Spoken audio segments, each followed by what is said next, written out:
Imagine traveling around the entire world. No airplanes, no smartphones, no GPS. It is 1889. To cross oceans, you travel by steamship. To cross countries, you depend on trains. And if you miss one connection, you might lose several days. Now imagine attempting this journey completely on your own, as a young woman, at a time when many people believed women should not travel alone. Her name was Nellie Bly. She was a journalist from New York with a bold idea. A famous novel had imagined a man traveling around the world in 80 days. Nellie believed she could actually do it, and she wanted to prove it. What followed became one of the most famous journeys of her time.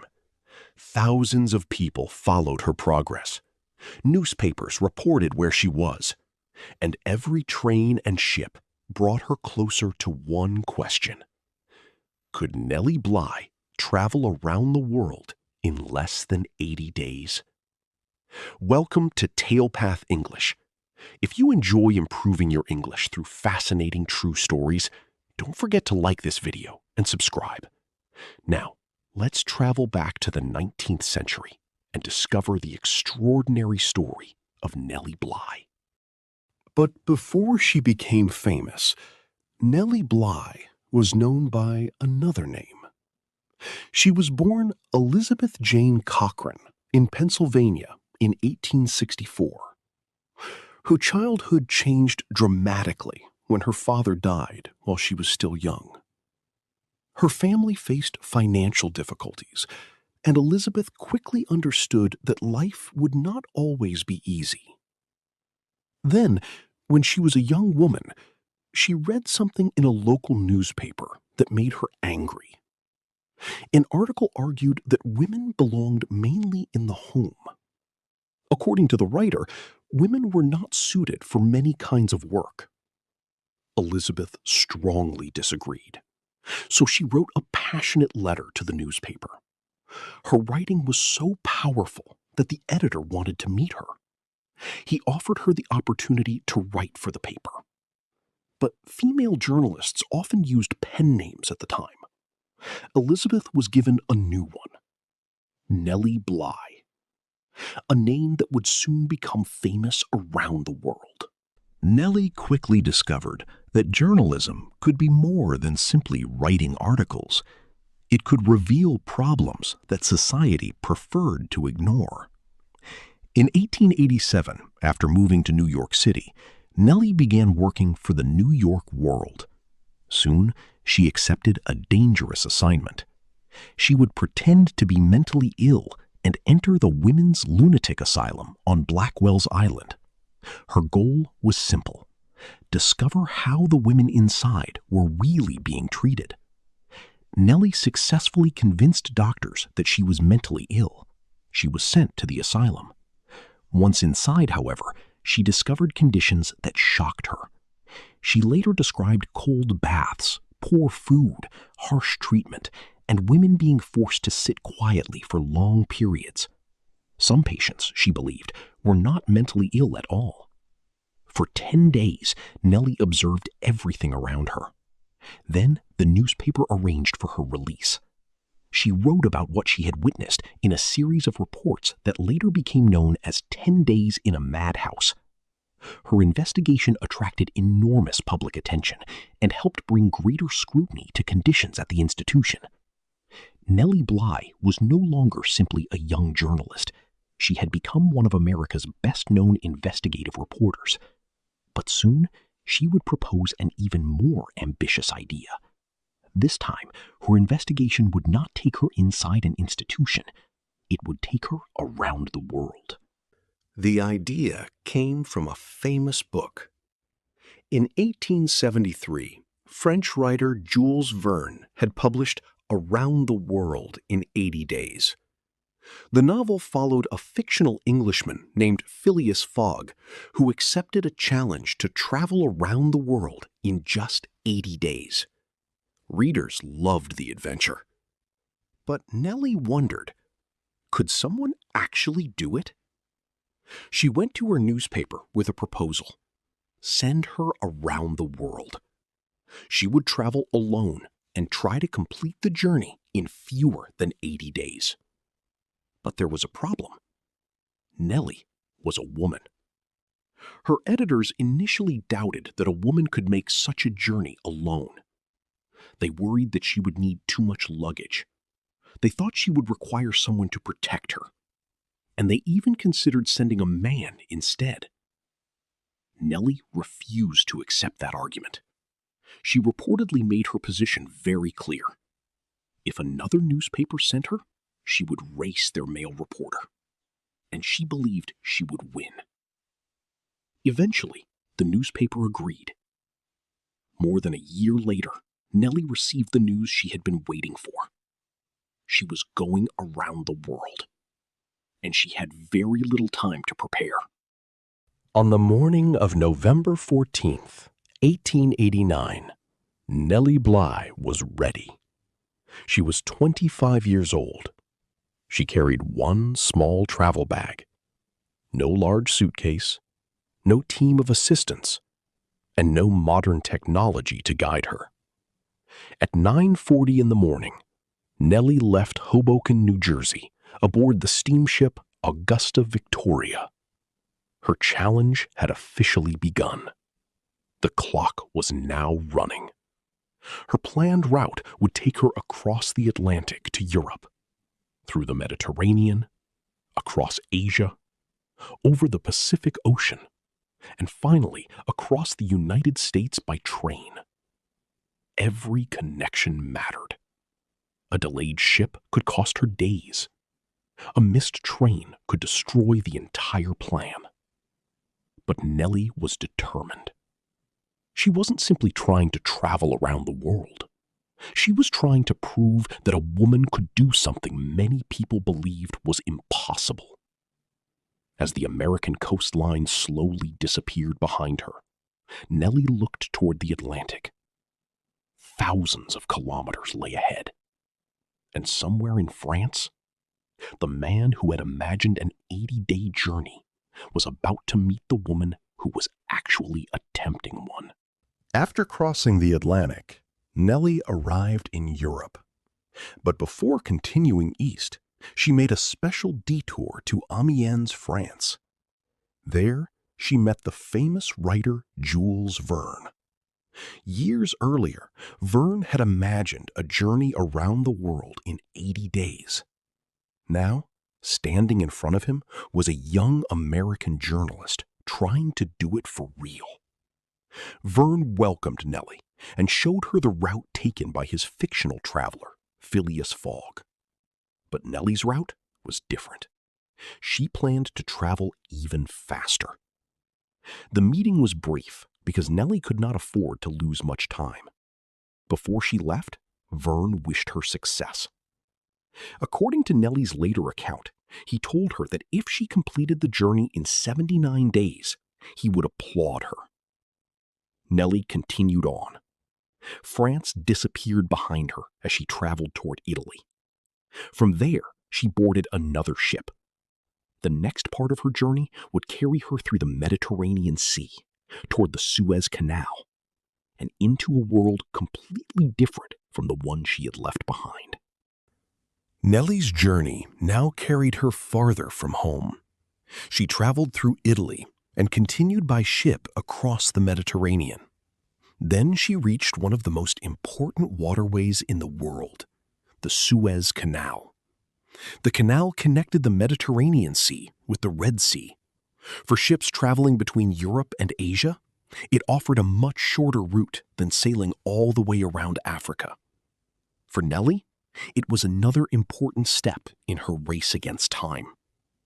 She continued through the Red Sea and across the Indian Ocean. Along the way, she stopped at ports that were very different from New York.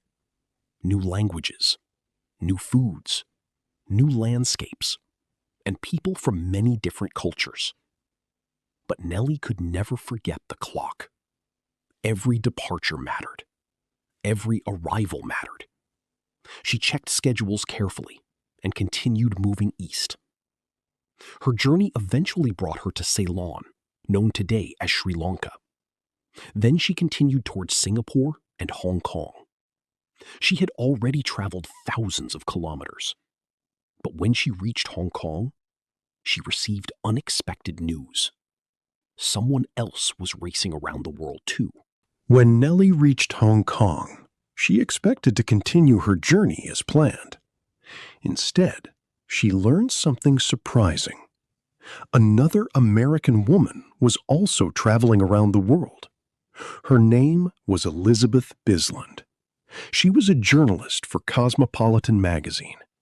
And while Nellie was traveling east, Elizabeth was traveling west. The two women had left the United States on the same day.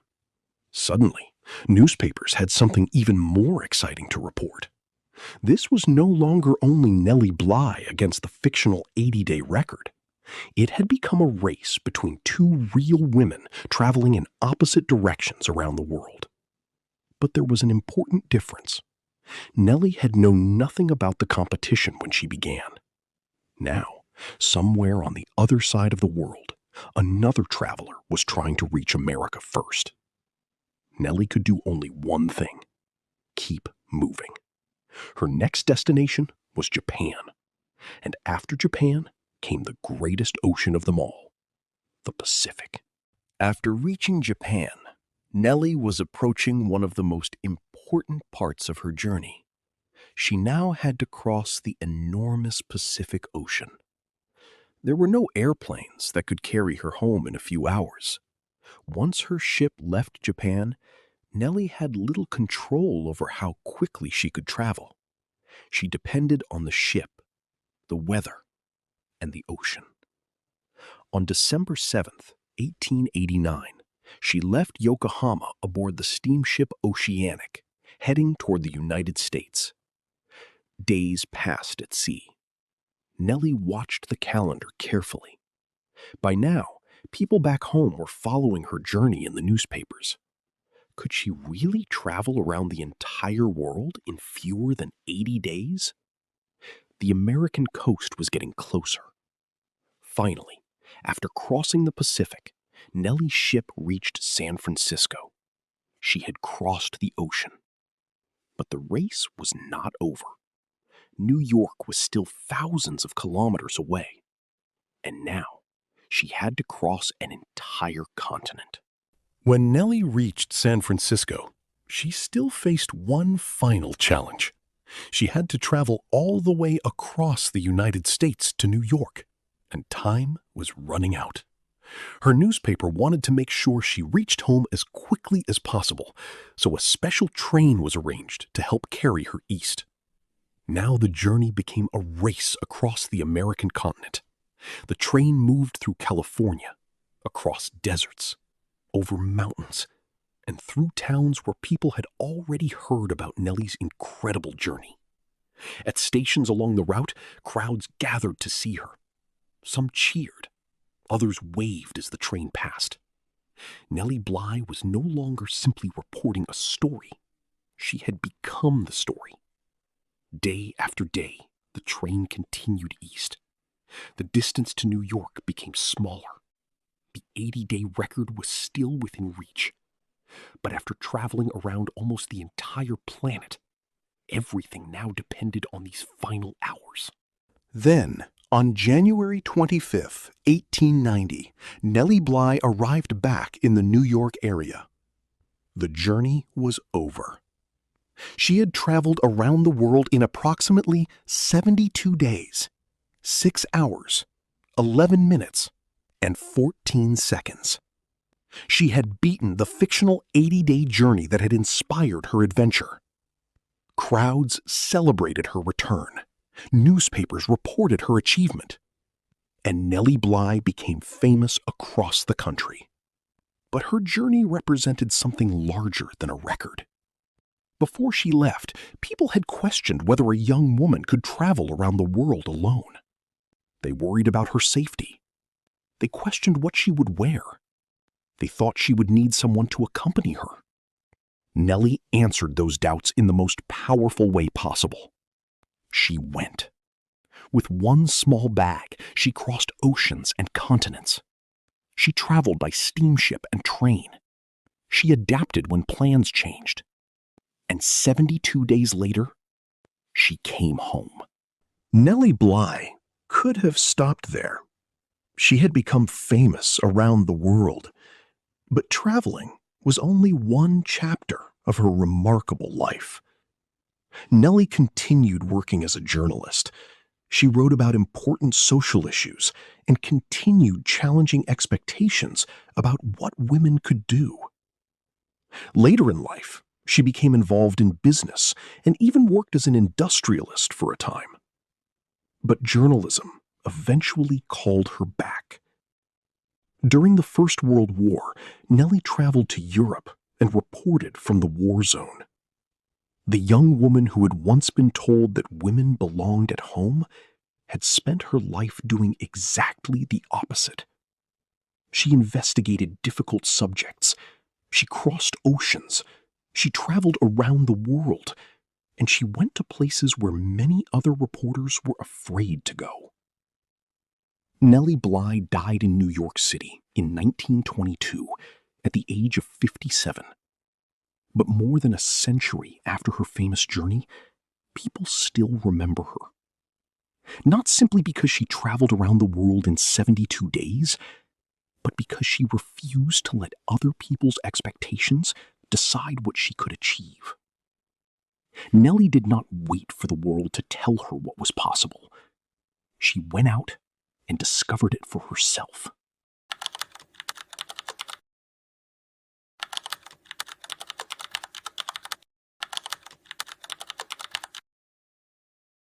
Before we finish, let's review 5 useful words from today's story. Journey, a long trip from one place to another. Challenge, something difficult that tests you. Determined, strongly wanting to succeed and refusing to give up. Prove, to show that something is true. And achieve, to successfully reach a goal. Now, let's put these words into practice. Nellie faced an incredible challenge. She was determined to complete her journey and prove that she could do something many people thought was impossible. Now it's your turn. Think about something you would like to achieve. If someone told you that your dream was impossible, would you listen to them? Or would you try to prove them wrong? Try to use at least 2 of today's vocabulary words in your answer. I'd love to read your thoughts in the comments below. Thank you for watching the extraordinary story of Nellie Bly on TalePath English. Until next time, keep learning, keep exploring, and keep following the path.